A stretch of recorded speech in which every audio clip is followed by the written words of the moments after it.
የሸገር ሸልፍ ፕሮግራም ነው።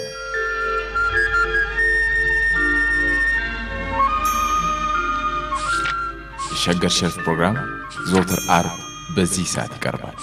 አብራችሁን ነው።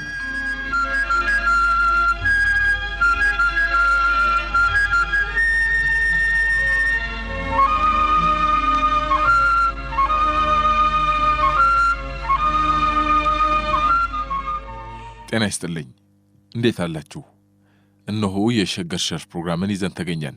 እስኪ ደግሞ ፕሮግራማችንን የሞትና የመኖር ጥቅሞች በሚል ርዕስ አብርሃም ኃይሉ ባደረሰን አጭር መጣጥፍ እንጀምር።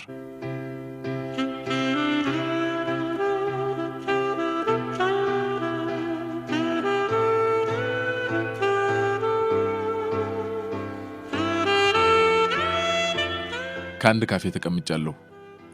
የተቀመጥኩበት ቦታ ወጪ ወራጁን በደንብ መመልከት ያስችለኛል። ስለዚህ ወደዋለሁ። በድንገት የሰው ልጅ ለመኖር የሚከፍለውን መስዋዕትነት ተመለከትኩ። ቀጥሎም የራሴን የመኖር ፍቅር ለካሁት።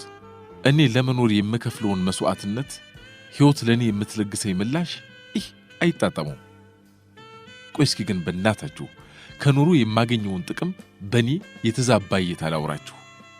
ከመኖር የሚገኝ ጥቅም ለምሳሌ ጥሩ ምግብ ትበላለህ፣ የሚወዱህን ሰዎች ፍቅር ታጣጥማለህ፣ ምርጥ ስንኞችን የጥበብ ውጤቶችን ትኮመኩማለህ፣ እግዚአብሔርን ታመሰግናለህ፣ እግዚአብሔር የፈጠራቸውን ተአምራዊ ፍጥረቶች ታያለህ፣ እድለኛ ከሆንክ ታፈቅራለህ፣ የሆነ ቦታ ተቀምጠ ቆንጆ ሴቶችን ታያለህ፣ ትመኛለህ።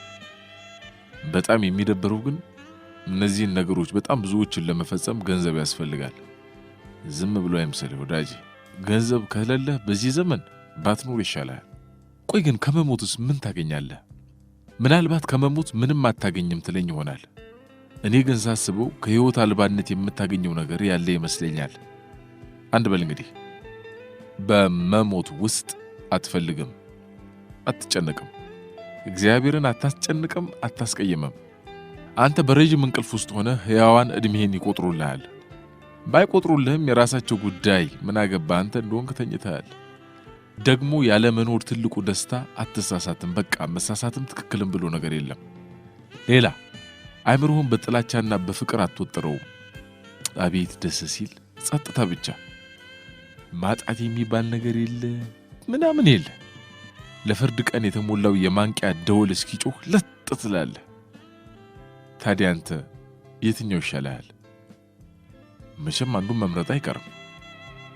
የመረጥከውን ደግሞ የራስህ ልታደርገው ትፈልጋለህ። የመረጥከውን ምረጥ። እኔ አያገባኝም፣ ምክንያቱም የሁለቱም ስልጣን አለ። በነገራችን ላይ በመሞት ውስጥ የምታገኘው ጥቅም ክፍያ የለውም። ችስታን ብትሆን ዴታ ችግር የለውም። ሆኖም ሕያው አልባነትን የምትመርጠው የሽንፈትን የመጨረሻውን ጭላጭ ጽዋ ስትጠጣ ነው። ቢሆንም ግን ሞትንም ሆነ ሕይወትን ለማግኘት የትኛውም የሃይማኖት ተከታይ ብትሆን ልብህ የሚፈልገውን ነገር ለተፈጥሮ ተናገር፣ ጸልይና ሥራ። እኔ ግን ሦስተኛ አማራጭ በሐሳቤ ውስጥ ብልጭ ስላለ እሱን በስንኝ ልግለጽልህ። እነሆ እርካታ ሲጠፋ፣ ውስጥ ሲሆን ባዶ፣ መኖርህን ሲታገል ስሜትህ ተገዶ፣ ከስኬትህ ይልቅ ውድቀትህ ካየለ፣ የሞት የዓመት ፈቃድ ቢሰጥህ ምን አለ? ልክ አንተ ከመስሪያ ቤት ውስጥ የሥራ ረፍት እንደምትወስድ ሁሉ እኔም ከእግዚአብሔር ለመሞት ፈቃድ እጠይቅና በአዲስ መንፈስ አይምሮዬን አድሼ በሌላ ጊዜ ደግሞ ጽፍልሃለሁ። የዛ ሰው ይበለን።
ጨዋ ማጅራት መቼዎች ጸሐፊው ዘነበ ወላ ነው።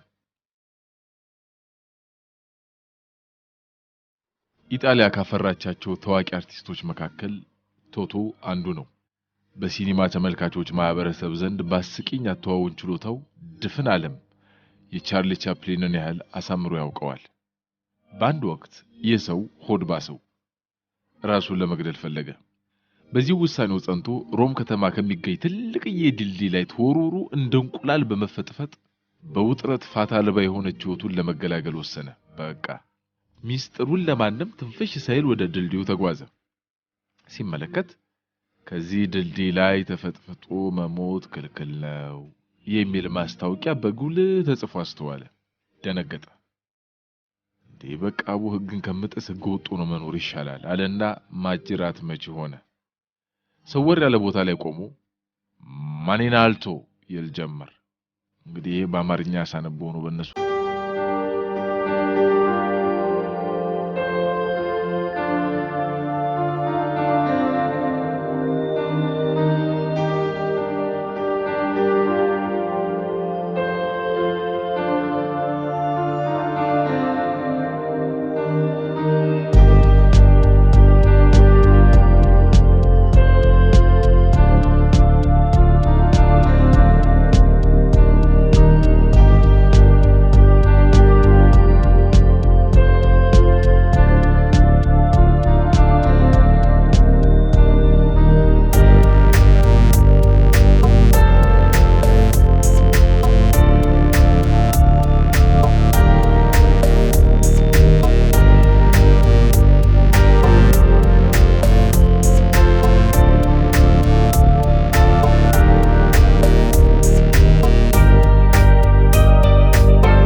ያለውን ሰጣቸው።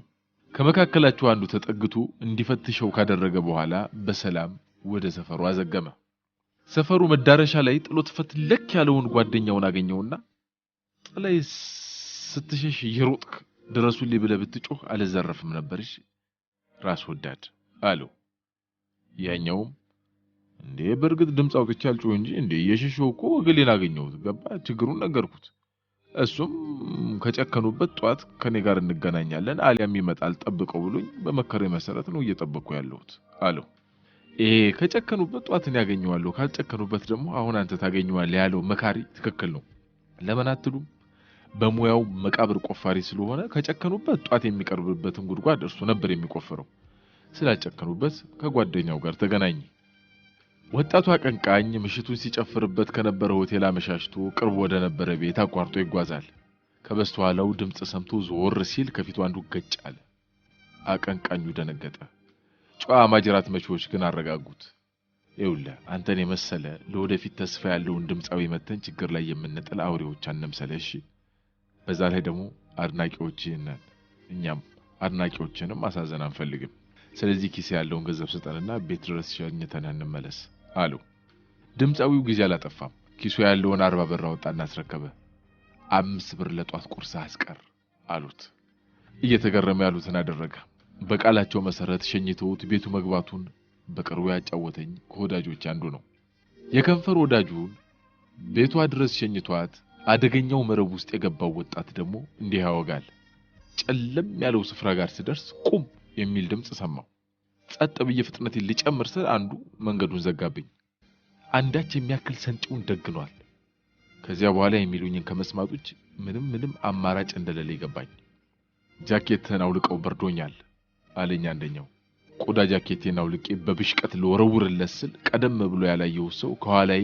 በካልቾ መታኘና ቀስ ብለህ አውልቅ ልትቀደው ነው አለኝ ካሁን በኋላ እኮ ጃኬቱ የኛ ነው ቀጠለ ያደረኳት ስፖርት ጫማ አሪፍ ነበረች ወረቷም አልወጣልኝም አውልቄ እንዳስረክብ ታዘዝኩ አደረኩ ምን አማራጭ አለኝ ጠጠራማውን መንገድ እየወተሉ አከፍኩ ወደ ቤቴ ግን በሰላም አዘገብኩ ምናልባት ከ20 ዓመት በፊት ሁለት የታወቁ የቦክስ ክለቦች የዋንጫ ማጣሪያ ውድድር ያደርጋሉ ሁለቱም በመጨረሻ ከባድ ሚዛን ተጫዋቻቸው ማሸነፍ ላይ ነው ድላቸው የተወሰነው የኛ ተጫዋች ባክ ይሸነፋል ብለው የገመቱት ቡድን አባሎች ማታ ተሰባስበው ይመካከራሉ በመከክራቸው ያሸንፋል ብለው የገመቱትን ተጫዋች ፈልገው በመፈንከት ለነገ ጨዋታ ብቁ እንዳይሆን ማድረግ እንዳለባቸው አመኑ ተጫዋቹ ሻይ ቡና ያያለ የሚያመሽበትን ቡና ቤት ቀድመው አውቀውታል በዚህ ፊልሚያ ቀድሞ ጨዋታቸውን የጨረሱት ተጫዋቾች ተደባድበው ቢጎዱም በቡድናቸው ላይ የሚያስከትሉት ጉዳት እንደሌለ ታምኖበት ወደ መፋለሚያው ቡና ቤት ሄደው ተቧቅሰው ቦክሰኛውን ፈንክተው እንዲመለሱ ተላኩ አሰቡበት ቡና ቤቱ ሲደርሱ የከባድ ሚዛኑ ቦክሰኛን አገኙት ሰይጣናዊ መረባቸው ውስጥ መግባቱን አላወቀም ነገር እንዲያቀጣጥል የተመረጠው የቀላል ሚዛን ቦክስ ተጫዋች ድምጹን ከፍ አድርጎ ነገ ተአምረኛ የቦክስ ጨዋታ የምናይበት ቀን ነው ሰማይ ከፍ መሬት ዝቅ ብትልም ዋንጫው እንደሆነ ከኛ ክለብ እጅ አይወጣም ይላል የከባድ ሚዛን ተጫዋቹ ዞሮ ሲያይ ከተቃራኒው ቡድን ጨዋታውን በጥሩ ውጤት የጨረሰው ቀላል ሚዛን ቦክሰኛው ነው የሚለፈልፈው መጎርናና ድምጹ ታዲያ እዚህ መተ የምትለፈልፈው ማንን ለማስፈራራት ነው ጭባ ሲል ያፈጥበታል ጭባ የተባለው እንደ ጥይት አንባርቆ ብድግ አለ ማን ነው ጭባ አንተ ነኝ ጭባ አንተ ውሻ ከፈልክ ይዋጣልሽ ወንድ ነኝ ካልክ ደግሞ ተከተለኝ አለውና ጠረጴዛውን ገፍትሮ ሮጦ ከቡና ቤት ወጣ የከባድ ሚዛን ቦክሰኛው ደሞ ፈልቶ ያንን ቀላል ሚዛን ቦክሰኛ እንደተዋንጭፍ ልቅ ሊያደርገው ተከትሎት ይወጣል ከውጭ ያደፈጠው ኃይል በድንጋይ ሩምታ ተቀበለው ግንባሩ ተተረከከ በሚቀጥለው ቀን ጨዋታ ክለቡን ወክሎ መሰለፍ አልቻለም የተጻራሪው አባል ቡድን በፎርፌ አሸናፊ ሆነ አይቻልም የኛ ልጅ አይቻልም ሆሆ አይቻልም ነነነነነ ተዘፈነለት ለክለቡ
5454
የምታስታውሽኝ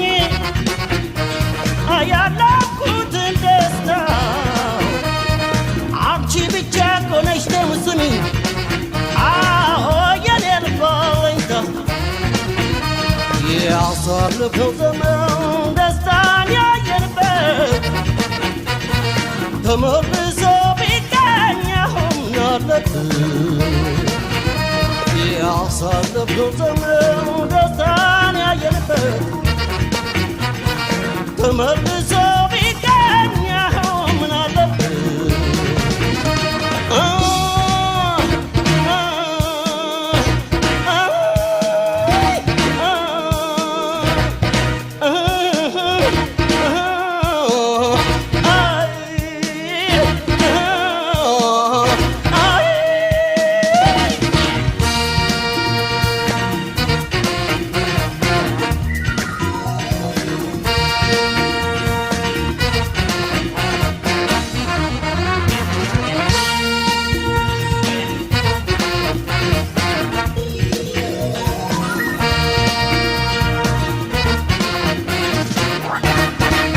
ውበትሽን እንዳላይ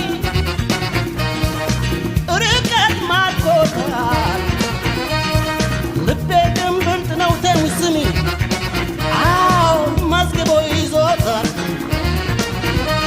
በአካል ባላይሽም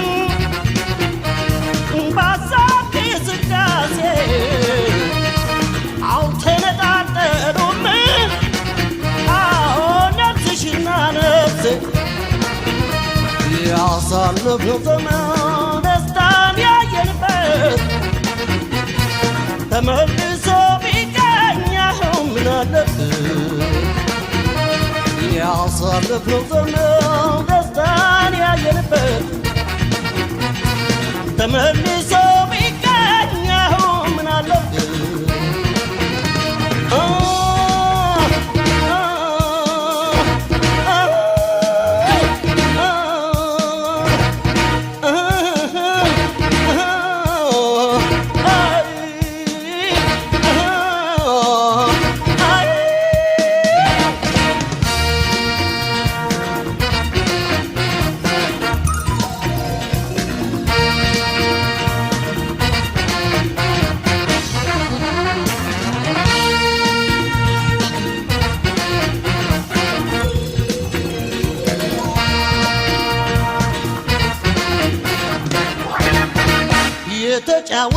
የተጫወትነውን ከምን ጊዜ ማረሳ እንዲህ ተለያይተን በናፍቆት ብከሳ አይከዳሽም ልቤ ሰው መግዳት አያውቅም እስኪለያይ ድረስ ስሚኝ ከልቅሶም ከሳቅም ያሳለፍነው ዘመን ደስታን ያየንበት ተመልሶ ቢገኘሁም ምን አለበት ያሳለፍነው ዘመን ደስታን ያየንበት ተመልሶ ቢገኘሁም ምን አለበት